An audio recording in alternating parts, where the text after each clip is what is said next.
If you have a Bible, turn with me to Ecclesiastes 2. Ecclesiastes chapter 2. Yesterday was National Siblings Day, and I got to see my three brothers at Christmas for the first time in over 7 years since my dad had passed away. We were all together at his funeral, and so it was an exciting time. We had 16 little cousins running around together, but the two best friends of the group were the tiny 2-year-olds, Silas, Luke's son, and Genesis, Nathan's daughter. And if they weren't holding hands, they were talking to each other, or they were talking to each other on walkie-talkies.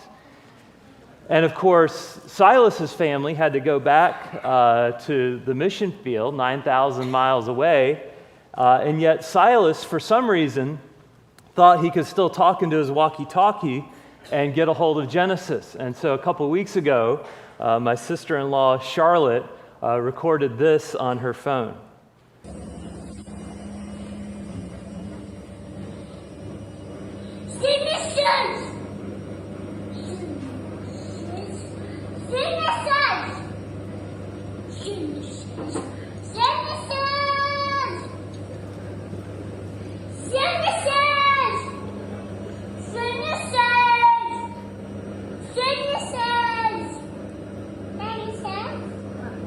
Sai? What are you doing? You're trying to talk to Genesis. Is she talking to you? Oh, I don't think that is working all the way to America. We'll have to use a phone.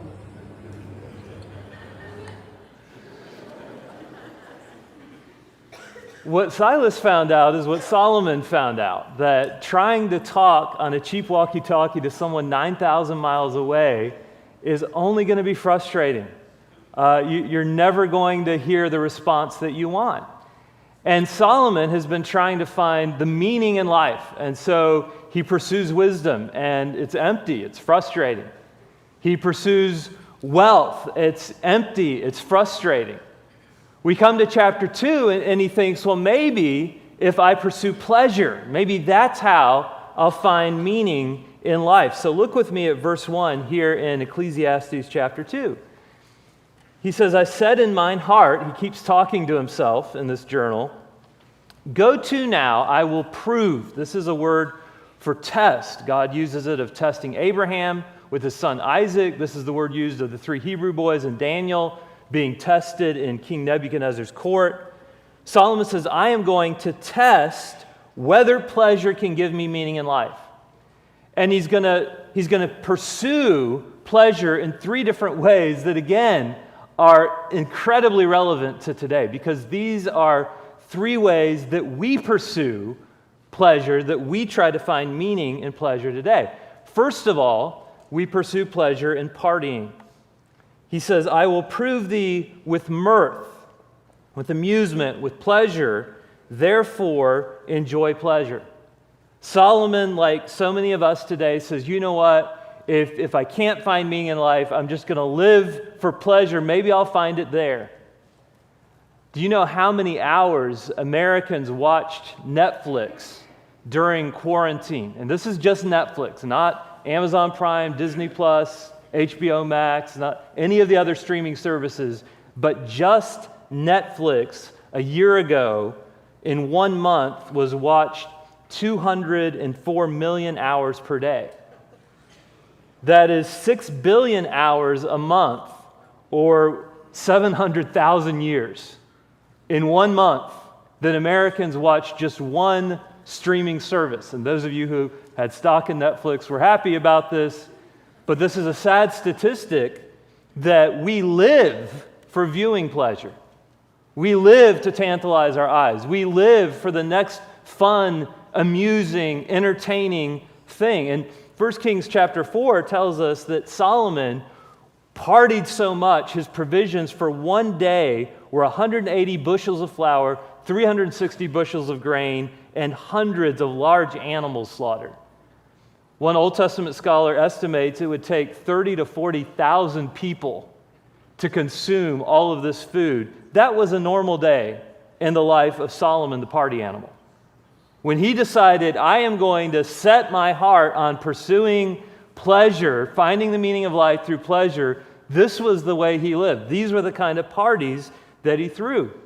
Verse 2 says, I said of laughter, it is mad. That word laughter refers to superficial fun, the kind of fun that you might have at a party. That's the way that word is used in Ecclesiastes 10:19 of a party. It's just a time of superficial fun, or it's used of making fun of someone. In Jeremiah 20 verse 7 is one of multiple references in Jeremiah where people are mocking the weeping prophet, and Jeremiah complains about people are laughing at me. They're using me for superficial fun. So Solomon says, look, I'm going to bring in court jesters and stand-up comedians. I'm going to bring in the funniest acts in the kingdom for my viewing pleasure. By the way, there's nothing wrong with clean humor. In fact, humor is healthy. Proverbs 17:22 says, a merry heart does good like a what? Like a medicine. There's medicinal value in humor. There's medicinal value in superficial fun. And yet, many comedians use humor as actually kind of a facade, a diversion from reality. This is why many of the greatest comedians have battled depression, from Mark Twain to Eddie Murphy. Many have committed suicide. I think of Robin Williams and John Belushi and Chris Farley, men who entertained and made people laugh, amused other people while they themselves were dealing with these internal demons. One of the great comedians of the last century, Sammy Davis Jr., buried his pain in alcohol and cocaine. And after 2 divorces and being estranged from all of his kids, this is what Davis told a reporter. He said, I didn't like me. My life was empty. That was how he felt on the outside. On the outside, he was an entertainer. He was a performer. He was funny. He was making everyone else laugh. On the inside, he said, I didn't like me. My life was empty. See, no matter how much fun you have in the moment, no matter how hard you party, no matter how big you laugh, at some point you're going to have to wake up to reality, to the real world. And Solomon says that just living life to laugh, that's senseless, that's madness, it's crazy. To think you could spend all of your moments of your life laughing doesn't deal with the reality of life that there's sadness. Doesn't deal with the reality that there's pain and sorrow. If you are living life pursuing laughter, pursuing pleasure, you're going to be in big trouble when all of a sudden you lose your job or you lose a loved one. You watch them waste away with cancer or COVID. If you lose a child, all of a sudden your world is going to be rocked by that reality check. And so Solomon says to live for laughter is madness. It's crazy. Another word for laughter is used in Proverbs 10:23 of a game of sport. It says in Proverbs 10:23, it is a sport to a fool. Again, this is one of the ways that many Americans try to escape reality is through sports. And whether it's their life revolving around Sports Center, like many of my friends would say, or their life revolves around their favorite team, it really doesn't matter if they're losing their marriage or losing their job or living in a dump. If their team is winning, life is good. They're excited. If their team is losing, they're depressed, and life is miserable. Scientists have actually found that cheering for a perennially losing team is bad for your mental health. So, sorry, Browns and Bills fans and Lions fans. I won't even talk about any colleges here in South Carolina. But it is bad for your health, they say, to vest your life in a team that loses over and over again. We know the word fan is actually short for fanatic. And Solomon says this is crazy. To live your life for sports, to live your life for laughter, to live your life thinking you're going to actually find meaning in life through mirth and laughter, that is crazy. And yet it's not just Americans, it's people all around the globe. You look at third world countries where people live in incredible poverty, but that almost doesn't matter to them if their nation's in the World Cup. I mean, everything revolves around that. My grandfather grew up in the Netherlands, and he said when the Netherlands was playing in the World Cup, you could walk up and down the streets, and it was radio silent because no one worked. Everybody stopped everything. He said, in Holland, that was our religion. Soccer was our religion. Soccer fans trample each other to death in stadiums. They kill their players who lose the game.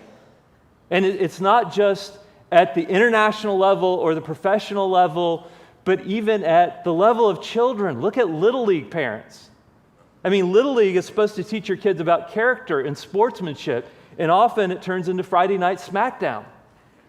And we see these videos and news stories about parents assaulting each other, police having to escort them to jail over a Little League game.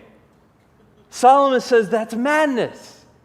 That's crazy, but billions of people across the globe treat sports so dead serious, and it's just a superficial game. Solomon says that's madness. Look at the end of verse 2.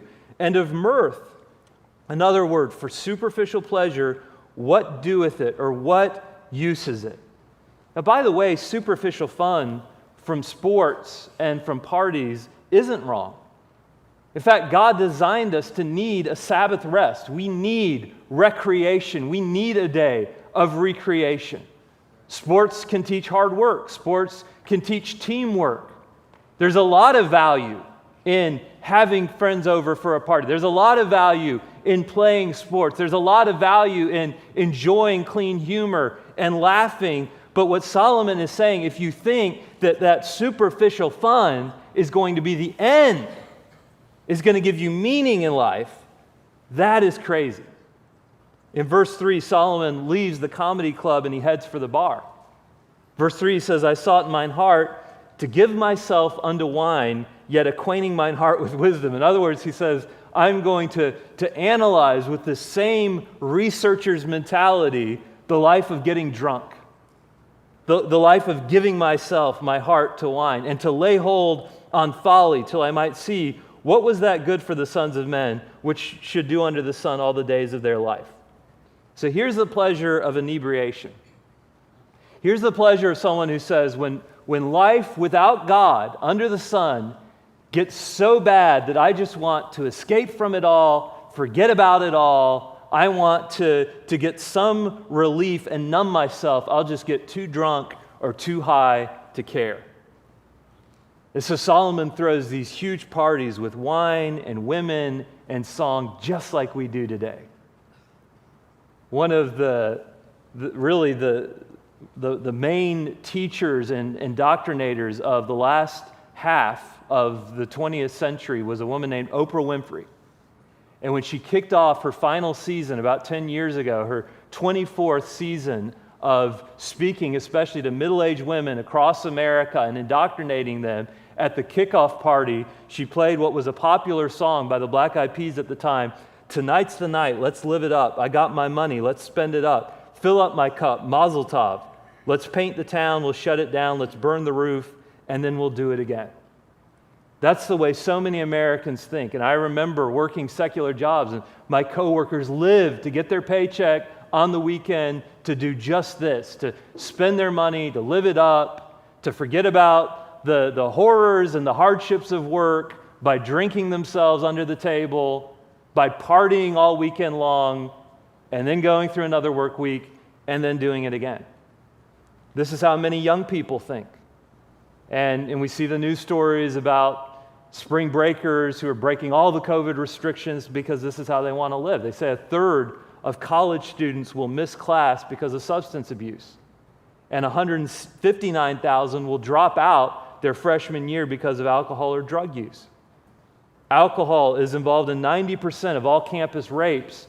The statistics show that 1 in 4 female freshmen will report a case of rape as a direct result of alcohol-fueled partying. This is the way our culture lives. It's not just students. Our nation is experiencing an opioid crisis because people are looking for meaning in life through pleasure. And Solomon says it's empty. Sports, parties, alcohol will never fill the hole in your soul. To think that it can is crazy. It's madness. You say, okay, I'll quit partying, Solomon. I'll do something with my life. I'll make something of myself. That's what Solomon tries next. He quits pursuing pleasure by partying, and he says, you know what? I'm going to grow up a little bit. I'm going to pursue pleasure by building.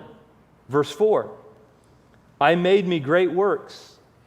I builded me houses. I planted me vineyards. I made me gardens and orchards. And I planted trees in them of all kinds of fruits. I made me pools of water to water therewith the wood that bringeth forth the trees. Remember, he's in the middle of a desert. He has these amazing orchards and gardens and vineyards and forests. So he literally had to construct aqueducts to irrigate all of this. And again, this is for himself. Solomon decides, I'm going to make something of myself. I'm going to build. And boy, did he. Palaces, gardens, vineyards, orchards, aqueducts, forests, whole cities that he built. He ushers in the golden age of Israel. They say that David made Israel a nation, but Solomon made Israel a superpower. He expanded their borders to 50,000 square miles from Egypt to Syria. Israel is put on the map by Solomon. He is a builder. God has blessed him with wisdom, and so he builds his nation like it's never been built before. He builds the first temple. God, to that point, had always lived in a mobile home, and he says, I'm going to build the first permanent residence for God, and it's beautiful. It's a wonder of the ancient world. Then he goes on to build his own palace that's even bigger and grander. It takes twice as long to build his own palace than it did the temple.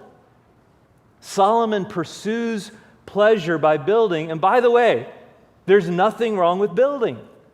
God is a builder. God is a creator. But Solomon builds all of these things for whom? For himself.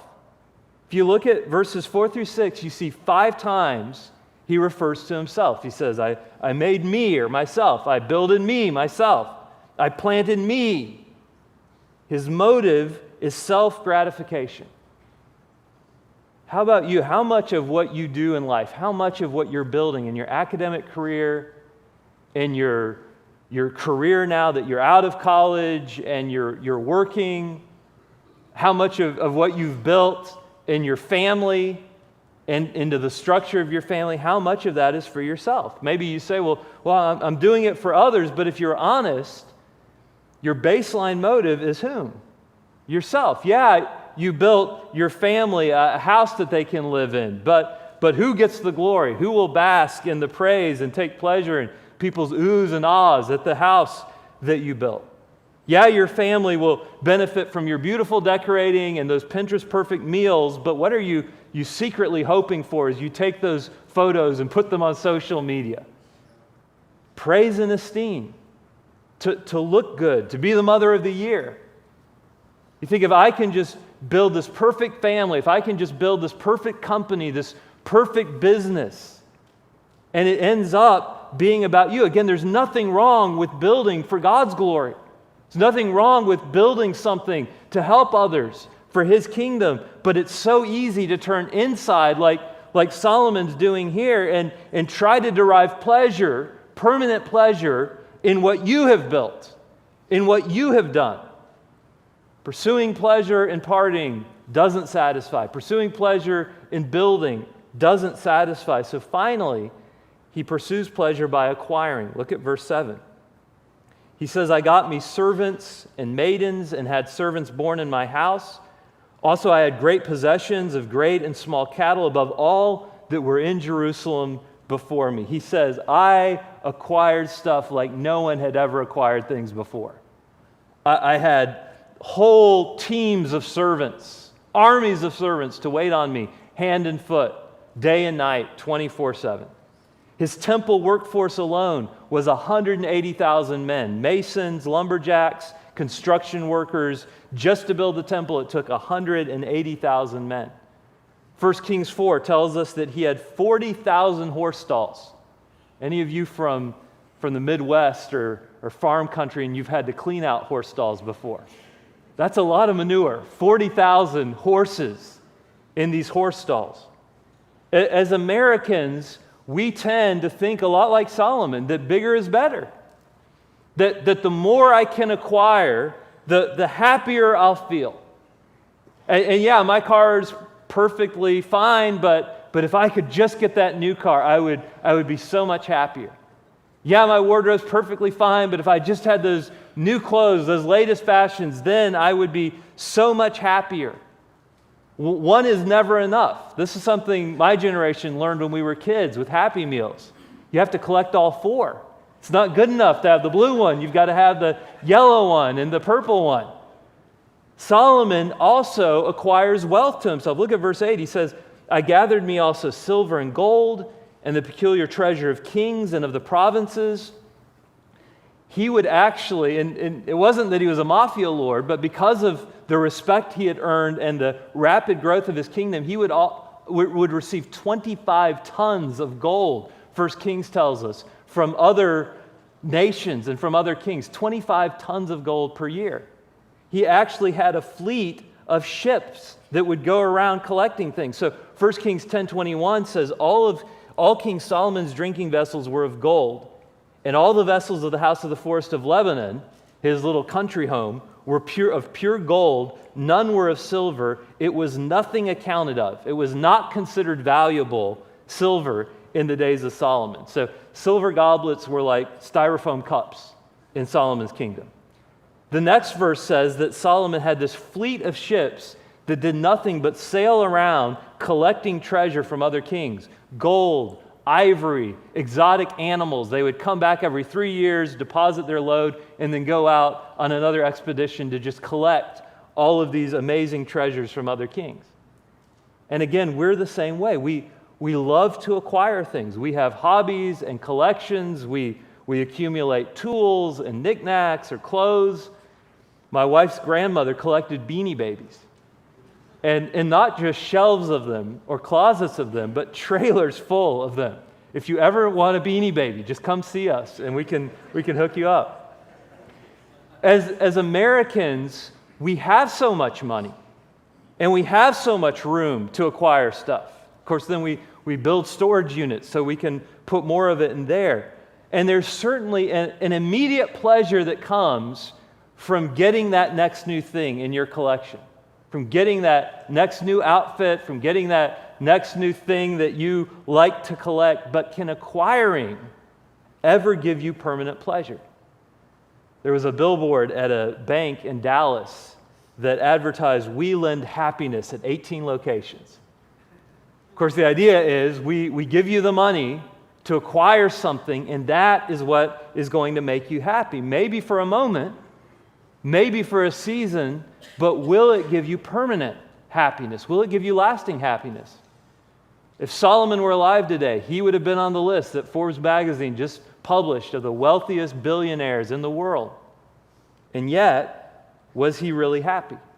Verse 8, he says, I got me men singers and women singers, and the delights of the sons of men as musical instruments, and that of all sorts. So he says, I had my own live musicians at my beck and call. We essentially have the same thing on our phones. We can put any ringtone, we can put any song that we want on that phone, and just like Solomon, we can listen to them day and night. We can call up our favorite music group, our favorite song, and listen to it whenever we want. But he had more than music at his beck and call. That word musical instruments occurs only here. That Hebrew word occurs only here. And so most scholars believe that it's probably actually related to the delights of the sons of men. That this was probably referring to something he did with the concubines, the delights of the sons of men. Remember, again, he had 1,000 beautiful women to give him pleasure on demand. This is the lifestyle that Solomon lived. This is the lifestyle Americans pursue today. He worked hard to test every pleasure. He tried it all. He did it all. He lived for it all. But as you see in verse 1, he says this also is vanity. When he analyzes it, when he concludes, pursuing pleasure through partying, through building, through acquiring. At the end of the day, he says, bottom line, the bottom of the ledger, it's vanity. Muhammad Ali was the 3-time heavyweight champion of the world. He graced the cover of Sports Illustrated more than anyone until Michael Jordan.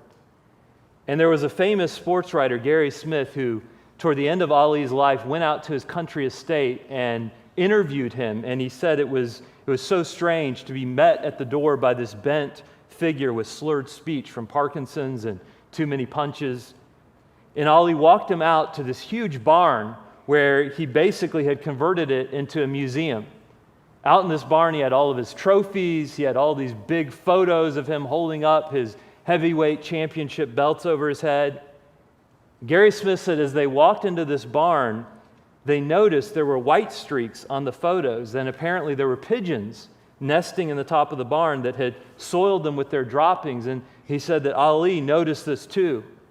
And so this great boxer, this champion of the world that made incredible statements bragging about himself, slowly shuffled over and one by one turned each of those photos toward the barn wall so that the pigeons couldn't soil on them anymore. He said when his hulking figure made it to the doorway that Ali just stopped there in the doorway, looked out over the countryside and muttered something to himself. And so Gary Smith said, "Excuse me, what did you say?" And Ali replied, "I was saying I had the world, and it was nothing. It was nothing." Solomon said the same thing. He says, "I had the world, the biggest parties. I literally built wonders of the ancient world. I acquired everything I could ever want, but it was nothing. I was trying to grab the wind. I was trying to grab thin air." Now, again, we know there's nothing wrong with having parties. As Christians, we should be known for our hospitality. We should be known for inviting people over. Solomon's going to talk later about throwing an animal on the grill and eating it and delighting in the company that we have together. There's nothing wrong with building. God is a creator. God is a builder. He gave us the creative skills that many of you use as architects and builders and to do construction, to build cars, to build families, to build institutions and colleges and schools. God gave us that desire. These are God-given desires. He gives us the ability to acquire. He gives us the resources. He gives us the freedom to live in a free market capitalist society like the U.S. He gives Christians the ability to acquire things to use for His kingdom. But our culture says you can find permanent pleasure in those things.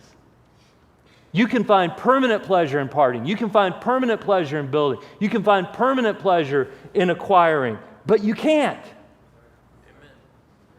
You can't. Apart from God, under the sun, you can pursue all of these things and you'll never find permanent pleasure. You'll be as frustrated as a 2-year-old with a cheap walkie-talkie trying to talk to his cousin 9,000 miles away on the other side of the globe. It'll never happen. You'll never get what you're looking for. Our culture thirsts for permanent pleasure but can never quench that thirst. In fact, the Lord says in Jeremiah 2, "For my people have committed 2 evils. They have forsaken me, the fountain of living waters, and hewed them out cisterns, broken cisterns that can hold no water." We think that we're going to find this permanent pleasure if I go to the cistern of partying or the cistern of building or the cistern of acquiring. And it may look good on the outside, almost like a mirage. There may be a little bit of water at the top, but pretty soon we realize it's gone, it's empty, it's dry. Jeremiah says, if you're trying to drink out of a broken well, you're never going to get satisfaction. But remember what Jesus told the woman at the well in John chapter 4. He said, "I can give you living water." He says, "Whoever drinks of the water that I shall give him shall never thirst again." The Lord says, don't forsake me. I am the fountain of living water. Don't forsake me for these cisterns of partying or building or acquiring. The things that the people around us, the culture around us, keeps thinking they're going to find it, and they keep coming up dry and empty. Solomon needed to remember a song that his father had written. In Psalm 16, verse 11, David says, Lord, you make known to me the path of life. In your presence there is fullness of joy. At your right hand are pleasures forevermore. This is what we were created for. We were designed for pleasure, for eternal pleasures, to enjoy the pleasures of God. And Adam and Eve in the garden sinned, and they broke that fellowship with God. They lost that eternal pleasure, but Jesus came in order to restore what Adam and Eve had broken. Jesus came to redeem what was lost, to buy us back, and to give us this hope, this sure assurance that we will enjoy pleasures forevermore. That's what we were built for, permanent pleasure. But we're never going to find it in the cisterns of this world. Let's stand this morning with our heads bowed and our hearts open. There may be someone here, and either you're